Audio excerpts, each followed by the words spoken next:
Hello everyone, Fancy here. You're watching Fantavision, and today I'm talking about EA, talking about loot boxes. I feel like I haven't talked about EA and loot boxes in forever, which is a good thing because I'm sure a lot of people were sick of hearing about loot boxes. Well, they've been cooking up some spicy wording and spicy reasons as to why loot boxes they're a-okay, guys. They're fine. They're not ethically wrong. They're not gambling. They're not. Stop worrying, other countries. Just stop worrying. So EA's gone to court lately to defend the use of loot boxes in video games and to say that they're not addictive. There's no problem with them at all. In fact, they don't even call them loot boxes. They call them, and I quote, surprise mechanics. That's right, everyone. They're not loot boxes. They're surprise mechanics. Just because you change the wording of something doesn't change what it is. I mean, seriously, you're just distilling what it is to something else. Like, yeah, that's what a loot box is. It's about a surprise. You surprise what you get. And they say, oh, it's so much fun. The packs, the surprise, that's fun for people.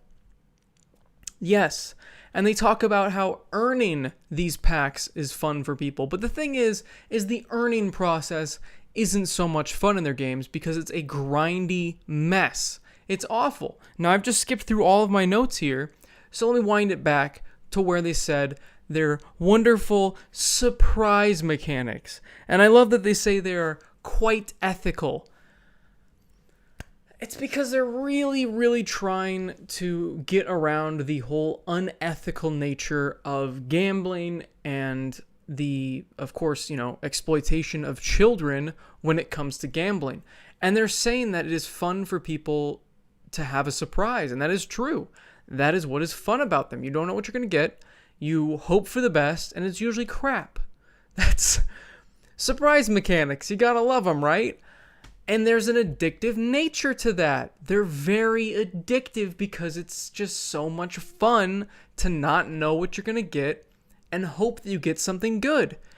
They mention physical representations of this in stores. They talk about, those little surprise balls. They mention Kinder eggs, which Kinder eggs are, you're getting them for the chocolate, not just the little piece of shit toy inside. Like, yeah, that's kind of part of it, but their good chocolate is the main reason people buy the Kinder eggs. But I digress. They're talking about physical things. If I go buy a blind bag and I open it, I have something now. I can put it on my desk. I can resell it online. I can do whatever the hell I want with that. If I buy a FIFA pack and it's a bunch of shit players I don't want for my team, I've got nothing. And I can't do anything with those cards. They're just sitting there on my screen. I have nothing of value. Nothing of value is gained from a digital loot box. There's no equal anything. There's nothing you can do with it. People say, oh, well, card games, though, Magic, all that stuff. There are so many different formats of Magic that use every single card in every booster pack. You can play Draft. That means you make decks out of those cards that you unpack. You can play Sealed. Same thing. You can play Pauper, which only utilizes the commons. So if you're saying, oh, well, commons are worthless, they're not. You can make a whole deck out of it. Commons are also very useful in Commander. There are lots of old cards and new that you really wouldn't use in something called a standard deck, but you could use it in all these other formats. There are so many things you can do with these cards. And at the end of the day, those cards still have value. You've gotten some sort of value out of it. You can sell those cards from anywhere from, like 5 cents all the way up to 50, 60 bucks, depending on what the card is worth. If you open a loot box, you get nothing. You get zero value after you've opened the thing. You spend $2 to $5 or whatever the hell the loot box costs these days, and you get nothing. And all you're trying to do is get that one thing, that rare item in your game, and that's it. And you're not getting anything of value. It's just a slot machine. It's a visual slot machine. A lot of them are literally visual slot machines like in CS:GO where you see them spinning by. They know what they're doing. They give you that little bit of hope. They get so close. I'm almost going to get that knife. I'm almost going to get that knife. Then you just get this 1 cent skin. Loot boxes are indeed a form of gambling.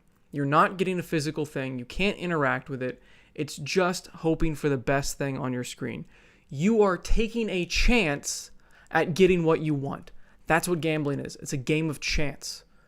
We just distilled it right now. Easy, easy, easy. And when it's directed towards children in these rated E for everyone games, then it's even more messed up. I don't like to use the think of the children argument for anything because I simply don't care most of the time. But if that's what we're going to have to do to make our games less greedy, to make our games more fun, get them back to the rewarding experiences of what they used to be, I will happily use whatever the hell we need to do to get it there. Let's continue. So they compared them to physical objects. Like I said, you can't compare physical to digital. You just can't. You can't do it. It's not equal. And they say the pack's the surprise. That's fun for people. And like I just said, it is fun. And that's why it's addictive. And that's why it's so funny that the end quote of a lot of these articles is them saying they can't even agree that video games are addictive. Video games are addictive. They really are. There are lots of games that are built to be addictive. And that's what loot boxes are built for. They're built to prey on the people that have addictions. But video games are in a different way. They try to get you hooked. They try to get you to play as much as possible. That's why they've got those daily login things, the weekly challenges, all these different things to get you hooked and keep you playing. They're trying to get you addicted.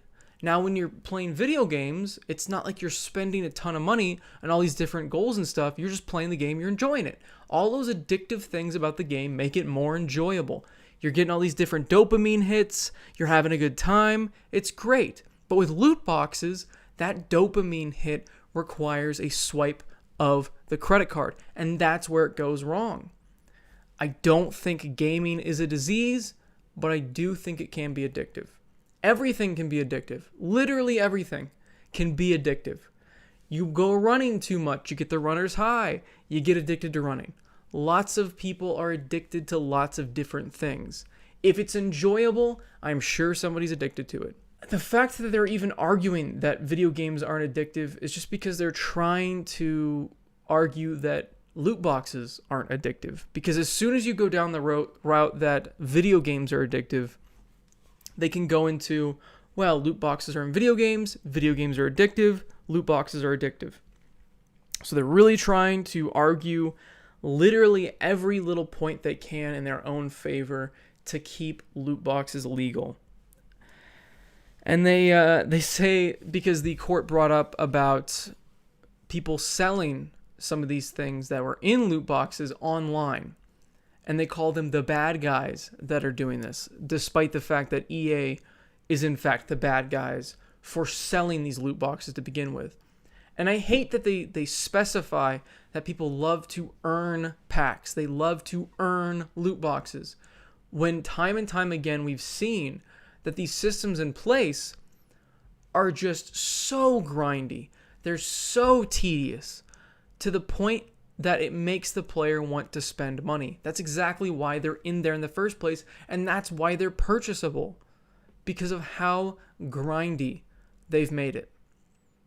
They always say, oh, we want to give the player freedom of choice. We want to give freedom of choice to the player. No, that's not what they're trying to do. They don't care about your choice. They want to incentivize you to buy stuff. Spend more money in our game. Freedom of choice. I'm sick of this whole freedom of this thing to justify something that is just not true. Oh, net neutrality gotta go away so people have internet freedom. The Internet Freedom Act to get rid of net neutrality. Can't have that. Makes no sense. Makes no sense, guys. I'm so sick and tired of these companies and these lobbyists arguing to make the consumer spend more money, to prey on people with addictions. It's just, my favorite hobby has been bastardized and just ruined by the greed of these massive corporations that have to appease stockholders and continue to beat last year's numbers. Just continue to beat them. And that's why this greed has gotten so out of hand that they're having to argue this in court. That's just crazy to me. That's where we've gotten. They have to argue it in court, and we already have some countries legal, like banning them outright. They're calling them illegal. You cannot have them in your game. It is illegal to have it in your game. Because that is just how greedy these companies have gotten. It's sad. It's really sad to me. And what's funny, though, is loot boxes have been around for a while, but they kept taking an inch. People kept getting used to the monetization. First, it started out with horse armor. People laughed at it. But they kept inching forward. And as soon as people started giving an inch, because there are people that would defend this shit. And if you defend it, the thing is if you give them an inch, they'll take a mile. This is what caused all of this. This is what caused loot boxes to be illegal in Belgium, made them have to go to court in the UK, made this discussion be even bigger than it was before. It made the practice of putting them in video games just like the worst thing you can do. It made a selling point for other games not to have loot boxes because of just how greedy they got with the loot boxes in this game. They didn't just want some of the money. They didn't just want a lot of the money. They always want all of the money. Thanks for watching, everyone. Let me know in the comments, guys, what you think of this whole situation. Just EA being scummy again. I'm sure everyone's just like, fuck EA. What a worthless company. It's just ridiculous. And they're not alone in this. I mean, Activision's just as guilty. Well, I guess Blizzard's part of Activision, but they're also guilty. Anybody that has these things in their games are just as equally guilty. Of course, free-to-play games are getting a little bit more of a pass just because their monetization is, I mean, you kind of expect it. The game is free. They have to make money somehow. This is $60. You've paid to play the game. That should be the end of it. If you're arguing that there should be more monetization, there should be some way for them to make money afterwards, look back in the old days. What did they have? Expansion packs. Witcher 3 understood this. Hell, even Bethesda used to understand this back when they made Fallout 3. And I guess Fallout 4 also has that, but just make good old expansion packs again. It's that simple. Give us content that's worth buying. It should be simple. Thanks for watching, everyone. And as always, have a fantastic day. Today I'm drinking passion fruit LaCroix. Delicious. Streams are going to be sporadic for the next couple of days. There's not going to be one tonight, unfortunately. I'm going to be packing and moving more stuff, which I'll be doing throughout pretty much the entire weekend until Saturday. Pretty much the week till Saturday, not the weekend. And hopefully by then we'll be done.